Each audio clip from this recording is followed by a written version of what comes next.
ನಮಸ್ಕಾರ. ಈ ಹೈಡ್ರೋಪೋನಿಕ್ಕನ್ನು ಹಾಕ್ಕೋಬೇಕು ಅಂತ ಇರ್ತಾರಲ್ಲ ರೈತರು, ಅವ್ರಿಗೆ ನಾನು ಒಂದು ಮನವರಿಕೆ ಮಾಡಿಕೊಡೋಕ್ಕೆ ಇಷ್ಟಪಡ್ತೀನಿ. ಏನಂದರೆ, ನೀವು ನೋಡ್ತಾ ಇದ್ದೀರ ಇಲ್ಲಿ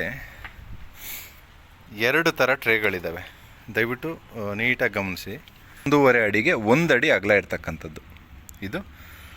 1.5 ಅಡಿಗೆ 1 ಅಡಿ ಅಗಲ ಇರ್ತಕ್ಕಂಥದ್ದು ಇದು. 1.5 ಅಡಿಗೆ 1 ಅಡಿ ಇರ್ತಕ್ಕಂಥದ್ದು. ಈ ಟ್ರೇ ಏನಿದೆ 2 ಅಡಿಗೆ 1.5 ಟ್ರೇ ಅಗಲ ಇರ್ತಕ್ಕಂಥದ್ದು. ನೀವು ನೋಡ್ಬೋದು, ಈ 2 ಟ್ರೇಗಳನ್ನು ಹಾಕಿದರೆ ಎಷ್ಟು ಮೇವು ನಿಮಗೆ ಸಿಗುತ್ತೋ ಅಷ್ಟೇ ಮೇವು ಈ ಒಂದು ಟ್ರೇನಲ್ಲಿ ಸಿಗ್ತಾಯಿದೆ. ಸೊ ಅಂತಂದರೆ ಇದಕ್ಕೆ ಡಬಲ್ ಆಯಿತು.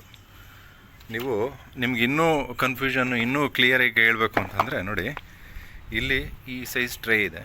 ಇಲ್ಲಿ ನಾವು ನೋಡಿ, ಇದೊಂದು ಟ್ರೇ ನೋಡಿ, ನಮ್ಮದೊಂದು ಟ್ರೇನಲ್ಲಿ ಈ 2 ಟ್ರೇ ನಮ್ಮ ಒಂದು ಟ್ರೇಗೆ ಸಮ ಆಗಿರುತ್ತೆ. ಅರ್ಥ ಆಯ್ತಾ? ನೋಡಿ ಯಾವ ರೀತಿ ಬಂದಿದೆ ಬೇರು ಅಂತ. ನೋಡಿ, ನಿಮಗೆ 1.5 kg ಕಾಳುಗಳವರೆಗೂ ಹಿಡಿಯುತ್ತೆ. ನೋಡಿದ್ರಲ್ಲ, ಇದು ವ್ಯತ್ಯಾಸ. ರೈತರು ದಯವಿಟ್ಟು ಟ್ರೇಗಳನ್ನು ಕೊಳ್ಳೋವಾಗ ಇದನ್ನು ಗಮನದಲ್ಲಿಟ್ಕೊಂಡು ಟ್ರೇ ಸೈಜ್ ಏನಿದೆ ಅಂತ ತಿಳ್ಕೊಂಡು ಆಮೇಲೆ ವ್ಯವಹಾರ ಮಾಡಿ ಅಂತ ನಾನು ಹೇಳೋಕ್ಕೆ ಇಷ್ಟಪಡ್ತೀನಿ. ನಮ್ಮದು ಈ ಥರ ದೊಡ್ಡ ಟ್ರೇಗಳನ್ನೇ ನಾವು 32 ಟ್ರೇಗಳನ್ನು ಒಂದು ಯೂನಿಟಾಗಿ ಕೊಡ್ತೀವಿ. ಅರ್ಥ ಆಯ್ತಾ? ರೈತರು ಇದನ್ನು ಮನಸ್ಸಿನಲ್ಲಿಟ್ಕೊಂಡು ನೀವು ವ್ಯವಹಾರ ಮಾಡಿ ಅಂತ ಹೇಳ್ತೀನಿ. ನಮಸ್ಕಾರ.